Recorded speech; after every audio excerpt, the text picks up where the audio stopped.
लोकसभा चुनाव 2024 के छठे चरण के मतदान कल यानी कि 25 मई को होने हैं। जनता तय करेगी अपने अपने प्रत्याशियों की किस्मत की किसने जनता का दिल जीता। जिसमें सबसे चर्चित सीट की अगर हम बात करें तो कल सबकी निगाहें रहने वाली है उत्तर पूर्वी दिल्ली लोकसभा सीट पर। जी हां, मनोज तिवारी वर्सेस कन्हैया कुमार आमने सामने थे। मनोज तिवारी ने भी पूरा जोर लगाया। प्रधानमंत्री नरेंद्र मोदी की रैली हुई उत्तर पूर्वी सीट पर, यह सबसे ज़्यादा खास बात रही।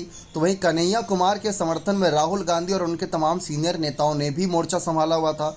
कन्हैया कुमार पार्टी के लिए एक इम्पोर्टेंट नेता माने जाते हैं, इसी वजह से कन्हैया की जीत भी बहुत मायने रखती है। और मनोज तिवारी जो एकमात्र सांसद रहे जो पिछले बार जीते थे 7 सांसदों में से, अपनी टिकट रिपीट कराने में, तो उन पर तो नज़रें खासा तौर पर बनी हुई हैं। अब मनोज तिवारी वर्सेस कन्हैया कुमार। बात आती है कन्हैया कुमार की, जो पिछले चुनाव में यानी साल 2019 में गिरिराज सिंह से 4 लाख से अधिक वोटों से हारे थे। इस बार के चुनाव में क्या बदलाव हुआ है, क्या उनका वोट परसेंटेज बढ़ेगा, क्या मनोज तिवारी को हरा पाएंगे, यह भी सवाल है। अब कल वोटिंग होनी है। 3 कारण आपको बताते हैं, 3 शर्तें ऐसी जिसके आधार पर यहाँ पर कन्हैया कुमार मनोज तिवारी को हरा सकते हैं।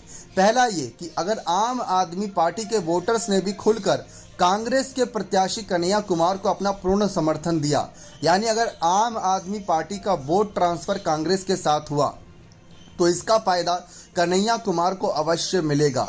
जैसा कि आप भी जानते हैं, भले ही 2019 के चुनाव में 3.5 लाख वोटों से अधिक जीते हों केजरीवाल के प्रत्याशियों के खिलाफ मनोज तिवारी, लेकिन अगर यहां पर हम देखें तो मनोज तिवारी तीसरी बार उतरे हैं, एंटी इनकम्बेंसी भी हो सकती है।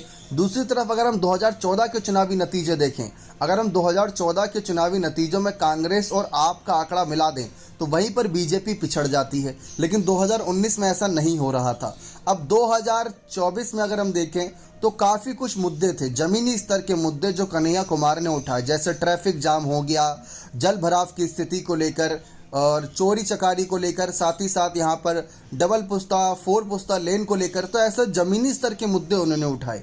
साथ ही साथ अगर हम देखें तो कन्हैया कुमार को एक और शर्त पर जीत मिल सकती है, वो ये है कि कन्हैया कुमार जिस तरीके से अभी तक पकड़ बनाए हुए थे अपने अल्पसंख्यक पिछड़ जाति के वोटरों में, और जो यहाँ पर अलग उनकी विचारधारा के, उनके साथ की विचारधारा के लोग तो उनमें, लेकिन अगर अलग जातिगत समीकरण भी उनके साथ जाते हैं तो यहाँ पर कन्हैया की जीत के आसार नज़र आ सकते हैं। सबसे इम्पोर्टेंट बात रहती है पार्टी के मुखिया चेहरे की। राहुल गांधी ने भी कोई कसर नहीं छोड़ी। हमने देखा कि राहुल गांधी ने जब कल आखिरी मतदान का दिन था, प्रचार का दिन था, तो हमने देखा कि राहुल गांधी ने भी पूरी तरीके से कन्हैया कुमार के समर्थन में ऐलान किया और उनके समर्थन में रैलियां होती नजर आईं। मनोज तिवारी ने भी इस बार कोई कसर नहीं छोड़ी। अगर हम देखें तो मनोज तिवारी की तरफ से भी तो उन्होंने खुद कहा मंच से कि इतिहास में पहली बार हो रहा है कि प्रधानमंत्री नरेंद्र मोदी दिल्ली की उत्तर पूर्वी सीट पर प्रचार करने के लिए आए। इसी बात से अंदाज़ा लगाया जा सकता है कि कन्हैया कुमार ने चुनौती तो दी है। उसके बाद केजरीवाल ने साफ कहा कि आप कन्हैया कुमार को इस बार वोट दीजिए, आपको इस बार बूथ पर इस सीट पर झाड़ू का निशान नहीं दिखेगा, आपको हाथ का निशान दिखेगा, वो दबाना है बटन। तो कन्हैया कुमार के समर्थन में राहुल से लेकर केजरीवाल और तमाम बड़े नेता, यहाँ तक कि सचिन पायलट को यहाँ का पर्यवेक्षक बनाया गया। तो यानी कि कन्हैया के लिए सीट ये बहुत मायने रखती है। जिग्नेश मेवाणी जो कन्हैया कुमार के खास दोस्त हैं, उन्होंने भी यहाँ पर मोर्चा संभाला। कन्हैया कुमार पर प्रचार के वक्त हमला हुआ, कहीं वो सहानुभूति के रूप में उन्हें ना मिल जाए वोट बैंक, वो भी देखना दिलचस्प रहेगा। मनोज तिवारी तो एक बड़ी जंग के तौर पर हैं, बड़े यहाँ पर चुनौती हैं।